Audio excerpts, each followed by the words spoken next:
내 집을 마련한 이후의 이사는 좀 자산을 이용하기 위한 전략적인 이사였죠.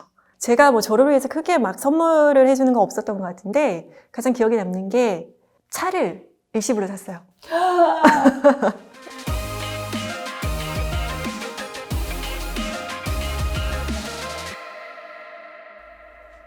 안녕하세요, 구독자 여러분.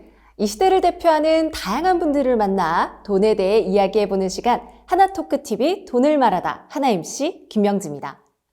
여러분 혹시 비닐하우스에 살다가 무려 30억 자산가가 된 사람의 이야기 혹시 들어보셨나요? 이게 실화냐고요? 실화가 맞습니다. 그리고 오늘은 그 주인공과 함께 이야기를 나눠볼까 합니다. 바로 부동산 입지 분석 전문가 헐헐님 모셨습니다. 안녕하세요. 안녕하세요. 네. 헐헐입니다. 저희 구독자분들께도 인사 말씀 부탁드릴게요. 안녕하세요. 대한민국 대표 흑수저 에서 지금은 집 덕분에 행복한 사람이 된 헐헐이라고 합니다. 일단은 헐헐이라는 이름도 좀 궁금한데 이 비상의 헐헐인가요? 그렇죠. 네. 알고 부동산을 통해서. 계십니다. 네, 도구가 부동산이었죠. 네. 그렇군요. 네. 그나저나 자산이 30억이라니까 네. 정말 부러운데요. 투자로 이뤄내신 건가요? 예, 투자로 30억 이뤄냈죠. 그러면 그렇게 한번 정리를 쫙 해주셨으면 좋겠어요. 몇 살 때 어떤 일이 있었고, 어땠고, 좀 간단한 일대기 같은 거?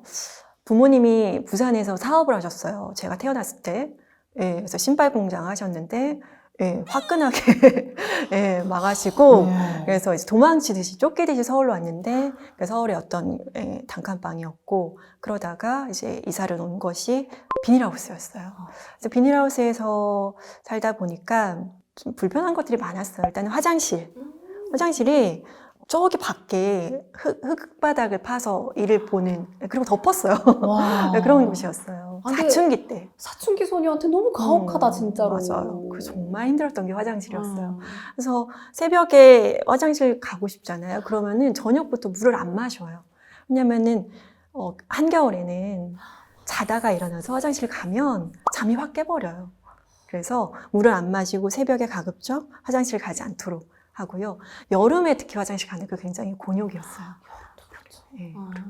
그래서 화장실에 가는 것이 굉장히 곤욕이었고, 결혼을 했는데도 남편은 가난했고 또 우리는 가난했고, 그래서 집을 거의 결혼 저희가 15년 차인데 정확히 14번 이사했더라고요. 결혼하고 현재까지 15년 차인데 14번. 그러니까 매년 이사한 수. 네, 아이가 8살, 올해 8살인데 7번 이사했어요. 그래서 이사가 많았어요. 그러니까 처음에 내 집 마련하기 이전의 이사는 집이 불편했기 때문에 누수가 있었고 곰팡이가 있었고 이런 불편한 거에 의한 이사였고, 내 집을 마련한 이후의 이사는 좀 자산을 이용하기 위한 전략적인 이사였죠. 그래서 저희 집은 굉장히 심플해요. 언제라도 이사 갈 수 있도록 이렇게 짐을, 그러니까 프로 이사로 집을 언제라도 살 수 있도록 짐을 늘리지 않아요. 그러니까 자연스럽게 심플한 라이프가 되는 거죠. 오, 진짜 심플 라이프네요. 네, 그렇게 돼서 이제 집을 마련하고 집이 일하게 하는 시스템을 지금까지 만들어 왔던 거죠. 네. 중간에 또 궁금한데 14번 이사를 하신 게 전부 다 자가고 매매였나요? 아니면 전세도 있고 이렇게 가셨나요? 처음에 한 7번 정도는 다 전세 월세였어요. 그리고 내 집을 마련한 이후에서는 다 자가였어요. 매매로 이렇게. 네, 매매로. 그래서 이사를 두려워하지 않았고요. 필요한 경우에는 잠깐 이삿짐 센터에 보관을 하면서, 그리고 뭐 부모님 집에 잠깐 들어가거나 아니면 단기 월세나 아니면 단기 호텔이라고 해서 굉장히 비싸다고 생각을 하실 텐데, 장기 투숙, 한 달이나 2달 정도 투숙하면은 굉장히 저렴하게 책정이 되어 있는 호텔들도 있거든요. 그래서 저는 이사를 좀 많이 했었어요. 자가로. 근데 또 보시는 분들 중에 이런 생각도 하실 것 같아요. 일단 부동산 투자가 앞으로도 전망이 밝다라고 보세요? 많은 분들이 저한테 가장 많이 하시는 말씀이 이거예요. 헐헐님은 예전에 했으니까요. 그러니까. 지금은 집값이 너무 많이 올랐어요. 지금 집을 사도 되나요? 이런 질문 가장 많이 하시는데요. 그렇다라고 한다면 2012년으로 돌아갔을 때 내 집 마련하실 수 있을까요? 그때는 아무도 집을 안 사던 시기였거든요. 아무도 안 사니까 더 떨어질 것 같으니까 그때도 못 사거든요. 그렇죠. 그래서 보통은 내 집 마련하시는 분들이 집값이 떨어지는 하락기에 당연히 못 사시고요. 집값이 올라갈 때는 너무 비싸졌다고 못 사십니다. 어쨌든 못 사세요. 그래서 일단은 내가 지금 집을 살 수 있는 종잣돈과 어떤 여력이 생기셨다면 내 집 마련은 빨리 하시는 게 저는 가장 좋다고 생각합니다. 네. 저는 입지 분석 전문가라는 것도 굉장히 신기했어요. 부동산 투자 전문가, 부동산 전문가 이런 분들은 좀 봤는데 부동산 입지 분석 전문가 이게 어떤 게 조금 다른 건가요? 다양한 전문가분들 많이 계신데 부동산이라는 게 그런 것 같아요. 내 집 마련이라는 게 보통은 정말 평생 모은 돈으로 마련하는 게 내 집이잖아요. 그러니까 많은 분들의 그 자산의 거의 100%가 집 한 채인 것 같아요. 그렇다라고 한다면 좋은 집을 마련해야 된다고 생각을 해요. 좋은 집이라는 거는 물론 가족이 살기 편안한 집이기도 하고 살면서 가치가 오르는 집, 즉 집값이 올라야 되는 거죠. 가치가 오르는 집인데 그 가치가 오르는 집을 고르는 방법을 제가 알려드리는 역할을 하는 거죠. 그래서 A, B, C라는 지역 혹은 아파트가 있는데 그 중에서 어떤 아파트, 어떤 집이 더 살면서 가치가 오를 수 있는 입지인가를 조금 안내를 해드리는 그런 역할이에요. 네. 야, 근데 지금 보니까 투자하시는 것도 있고 상담도 해주시고 그죠? 직업이나 수입의 경로가 엄청 다양한 것 같은데 책도 내셨잖아요, 그죠? 네. 인쇄도 들어올 거고요. 네. 강의도 하실 거고요. 지금 몇 개의 직업을 가지고 계신가요? N잡을 하고 있는 것 같아요. 그래서 작가로서도 강연가로서도 또 강사로서도 또 투자가로서도 이렇게 여러 가지 그 물길 파이프라인이라고 하죠. 파이프라인을 만들고 있는데 예전에 제가 그 월급쟁이로 생활할 때와는 전혀 다른 클래스가 되었죠. 이제. 궁금했는데 30억 정도의 자산이 있으면 돈을 이렇게 잘 쓰게 되나요? 30억 정도의 자산은 픽스돼 있는 자산이어서 네, 그 집을 파먹을 수가 없잖아요. 그래서 보통 그게 딜만 것 같아요. 그럼 우리 헐헐님은 다 같이 모이면 내가 밥 산다, 엠빵한다. 저는 그 되게 우스운 신념이 하나 있는데 네. 밥값을 무조건 사요. 엄마들 모임 가도 그렇고 개인 모임에 있어도 그렇고 그거를 하나의 저는 그 복을 불러들이는 행위라고 생각을 해요. 와. 네, 그래서 밥값은 제가 다 쏩니다. 그러면 커피는 엠빵 하시나요? 밥을 대접을 하면 커피까지 대접해야 끝나는 거예요. 이게 풀코스거든요. 왜냐면 커피를 산 사람만 기억나거든요. 그치? 그쵸. 네, 그래서 밥 산 게 너무 아까운 거야. 그래서 커피까지 같이 이제 쏩니다. 그 여자들 왜 그런 거 있잖아요. 첫 월급 타면 해주거나 나한테 해주는 선물. 네. 이렇게 해오면서 기억에 남는 뭔가가 있었을 것 같아요. 나 정말 열심히 살았다. 내가 나한테 하나 해주거나 하면서 좀 기억에 남았던 순간이 있을까요? 네. 제가 뭐 저를 위해서 크게 막 선물을 해주는 건 없었던 것 같은데 가장 기억에 남는 게 차를 일시불로 샀어요. 현금으로. 네. 와! 이제 원래는 할부로 했어요. 근데 이자가 6%에서 7% 정도 하더라고요. 이자가 꽤 비싸죠. 자동차 할부 맞아요. 이자가 또 그냥 일반적인 그 주택 할부에 대한 이자와 또 다른 시스템이더라고요. 그래서 제가 나가는 이자를 보니까 너무 아까워서 남은 돈을 다 현금으로 이렇게.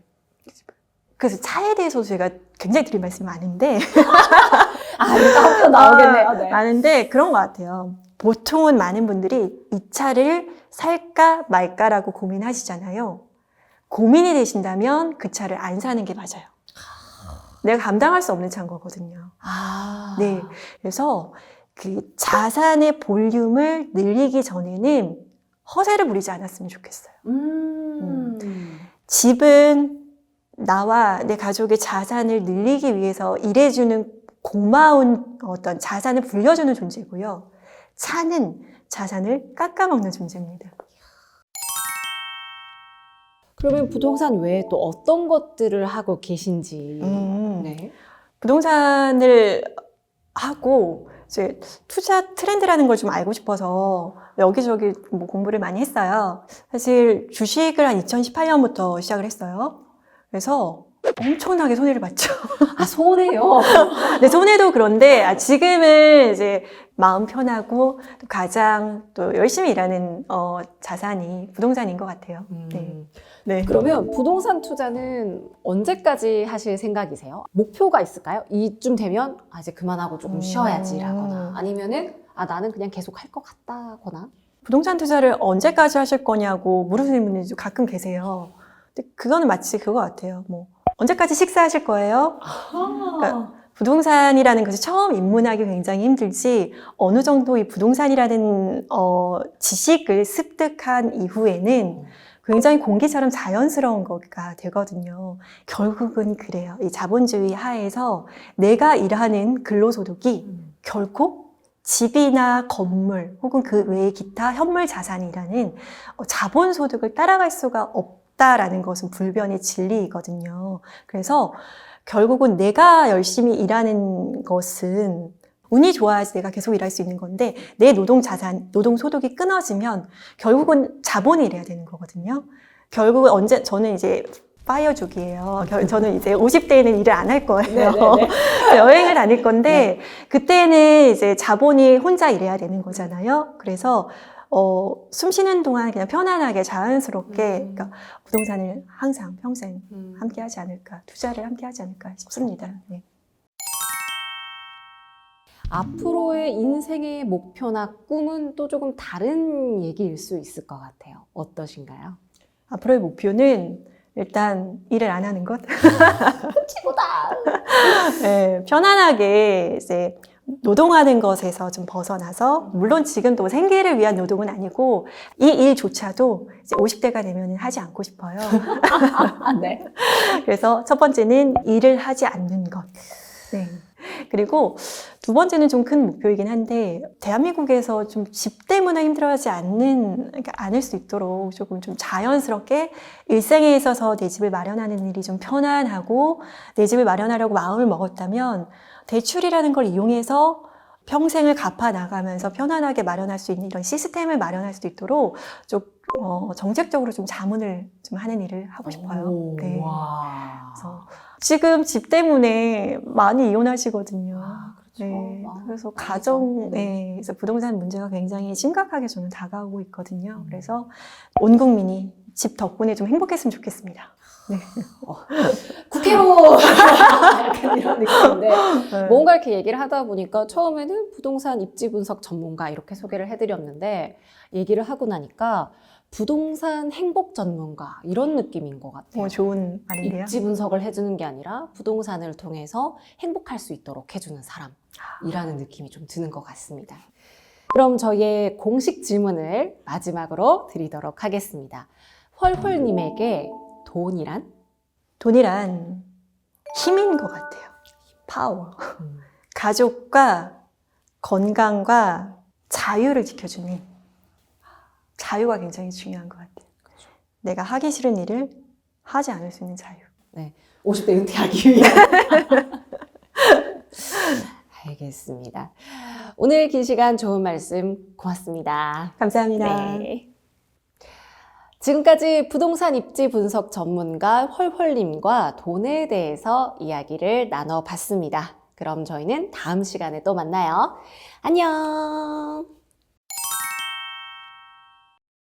돈에 대한 고민이나 궁금하신 점이 있다면 무엇이든 아래 댓글로 남겨주세요. 저희가 시원하게 해결해 드릴게요.